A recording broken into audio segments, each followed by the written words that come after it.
Hey lovelies, welcome back to our YouTube channel. All well, आज मेरे साथ एक बहुत ही स्पेशल गेस्ट डॉक्टर रितु, और आज का एपिसोड भी थोड़ा सा स्पेशल होने वाला है। Why? Because today we are going to be discussing something जो कि हर घर की कहानी है, टॉक्सिक रिलेटिव्स। उनसे कैसे छुटकारा पाए, क्योंकि वो हमारी ज़िंदगी में क्योस मचा देते हैं और हमें खुद समझ नहीं आता कि हम कैसे उनके साथ डील करें। तो डॉक्टर रितु, अगर हम टॉक्सिक रिलेटिव्स की बात करें तो जैसे हर तरीके का रिलेटिव होता है। यूजुअली जो मैंने रिलेटिव्स देखे हैं, कुछ ऐसे होते हैं जो बिल्कुल सीरियल मैनिपुलेटर्स होते हैं। मतलब बात को ऐसे घुमाते हैं, ऐसे ट्विस्ट करते हैं ट्रूथ को कि आप समझ भी नहीं पाते कि आप उनके इन्फ्लुएंस में कब आ गए। तो ऐसे जो रिलेटिव्स हैं उनके साथ हम कैसे डील कर सकते हैं? बेसिकली अभी क्या हो गया है ना, हम लोगों का बेसिक नेचर बन गया है कि हम लोगों को अपनी लाइफ से ज़्यादा दूसरों की लाइफ में इंटरेस्ट है। और बिग बॉस के बढ़ते फॉलोअर्स और viewers is the proof of this कि हम लोगों को मसाला चाहिए हर चीज़ में। मतलब अगर किसी इंसान की एक स्मूथ लाइफ है तो वो क्यों है स्मूथ लाइफ, उसमें कुछ होना चाहिए। अगर आप और मैं बैठ के बात कर रहे हैं और कोई थर्ड पर्सन हमें देख रहा है तो उसका माइंड थॉट क्या रहेगा कि they are talking something about me. सबसे बड़ा एक रीज़न है इनसिक्योरिटी, जो मुझे ऐसा लगता है कि कोई भी रिलेटिव आपका, जैसे हम लोगों ने फैमिली में अपने बचपन में देखा होगा कि हम लोगों का रिजल्ट्स जो आते थे तो उस समय पर आई पर्सनली रिमेंबर दैट कि जब मेरा 10th का रिजल्ट आना था, 12th का रिजल्ट आना था, तो मेरे मदर फादर से ज़्यादा मेरे जो रिलेटिव्स थे उनका सुबह से कॉल आना शुरू होता था कि क्या आया, मार्क्स में क्या आया। और एक अलग तरीके का कॉम्पिटिटिव माहौल बन जाता था, एक अलग तरीके का प्रेशर बिल्ट हो जाता था। और वो जो गॉसिप मॉन्गर्स होते हैं, एग्जैक्टली, तो शर्मा जी के बेटे के इतने मार्क्स आए हैं, true that.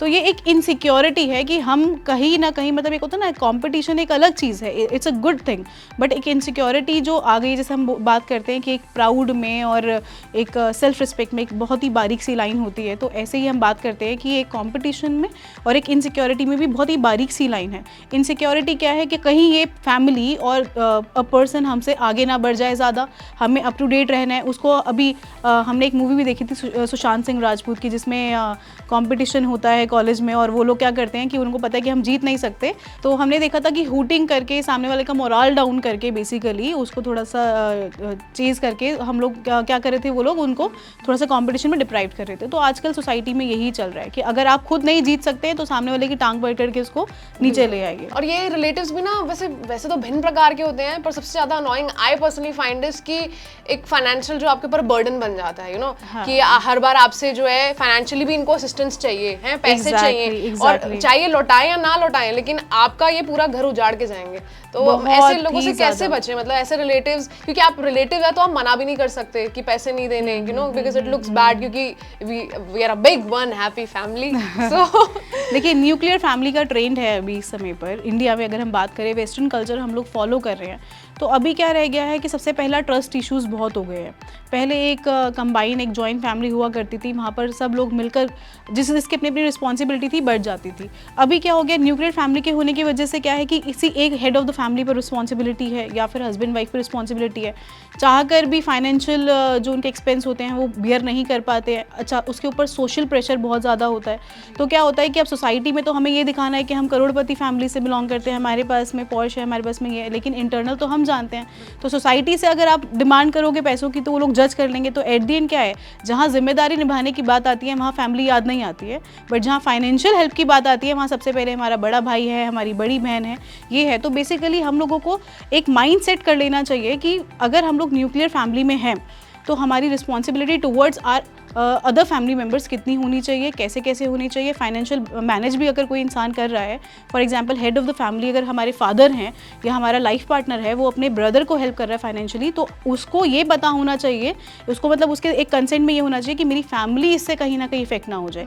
If I am paying, कोई बैठ के बस फ्री लोड ना खा रहा हो, कि जब आए आपका मन किया उठा के आपने कुछ भी खाया, कुछ भी पिया, और बिकॉज ये तो मेरा घर है, ट्रू दैट। तो ये एक मैनेजमेंट के ऊपर बात है कि आप फैमिली को किस तरह से एक प्रिवेसी मेंटेन करते हुए, एक बैलेंस करते हुए, फाइनेंशियल बैलेंस करते हुए आपको आगे बढ़ना चाहिए। एक और सवाल मेरे पास था, काफ़ी जो लोग हैं आजकल इस प्रॉब्लम से बहुत ज़्यादा जूझ रहे हैं कि वो बाउंड्रीज को सेट नहीं कर पाते हैं और वो ना नहीं बोल पाते हैं अपने रिलेटिव्स को, क्योंकि कुछ रिलेटिव्स ऐसे होते हैं जो ना समझते नहीं है। तो ऐसे रिलेटिव्स के साथ कैसे डील किया जाए? देखिए, मैं महिला विकास मंच की दिल्ली प्रेसिडेंट हूँ और ऑलमोस्ट रोज़ हम ग्राउंड लेवल पे बहुत काम करते हैं। तो आप देखेंगे कि हमारे पास जितने डोमेस्टिक वायलेंस के केसेस आते हैं उसमें जो लड़की का कहना होता है पहला हमें कि मेरे को 1 रुपया नहीं देता, सारा पैसा अपनी मम्मी पे खर्च कर देता है, अपने भाई पे खर्च कर देता है, अपनी बहन को दे देता है, हमारे ऊपर मेरे बच्चे भूखे रहते हैं या उनकी स्कूल फीस नहीं देता। और एक्चुअली ये सच है भी।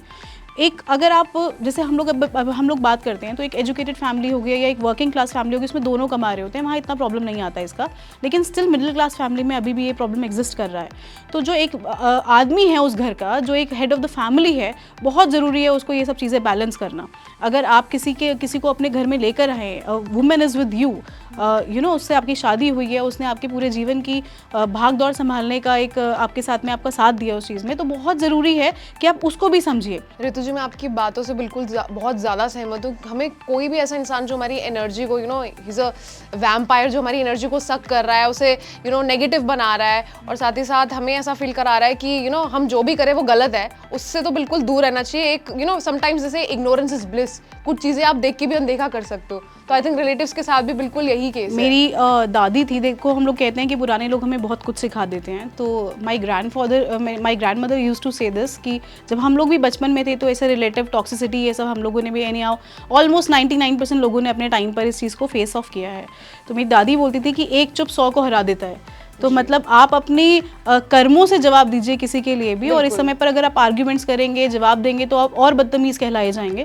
तो कहते हैं ना कि जो पावर आपके साइलेंस में होती है या आपके कर्माज में होती है, वो आपके शब्दों में नहीं आ पाती है। यानी एक चुप 100 सुख। हाँ, एक चुप 100 सुख, that would be a great line I guess. हाँ, राइट। सो इसी के साथ हम अपना ये बहुत ही ब्यूटीफुल जो हमने डिस्कस किया है इसको एंड करते हैं, और साथ ही साथ हमें कमेंट सेक्शन में बताना बिल्कुल नहीं भूलिए कि आपको ये टिप्स कैसी लगी, और अगर आपको इन टिप्स में से कुछ हेल्पफुल लगा तो आप उसको कैसे अपनी लाइफ में अपनाएंगे।